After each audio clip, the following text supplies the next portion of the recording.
Guys, मैं हूं आपका दोस्त वजीर अजहर मेहंदी आपकी खिदमत में कुछ वोकैबुलरीज लेकर आया हूं। तो पहला वर्ड आपको मैं आज बताने जा रहा हूं वो है ट्री। को याद रखें, चाय गिरी। देखिए इसको, चाय गिरी। फर्ज करें आपके घर मेहमान आए हुए हैं और आपकी चाय आप उनको सर्व कर रहे हैं, आपकी चाय गिर जाए, फिर आप क्या होंगे? आपको अच्छा नहीं लगेगा, आप शर्म से पानी पानी हो जाएंगे। तो इसका मतलब है डिसप्लेजर, यानी बदमजा होना। दूसरा वर्ड जो है वह है लुल। लुल होना आपने सुना होगा अक्सर जगहों पे, यार उसे देख के मैं तो लुल हो गया। लुल का मतलब है काम बिल्कुल खामोश हो जाना। तीसरा वर्ड जो है वह है मर्द।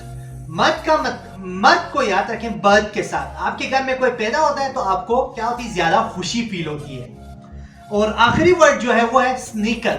स्नीकर को याद रखें नीकर के साथ। फर्ज करें आप स्कूल में हैं, आपके टीचर रोज अच्छी ड्रेसिंग में आते हैं, एक दिन वो नीकर पहन के आए, फिर क्या होगा भाई? आपकी तो हंसी निकल जाएगी, लेकिन आप सही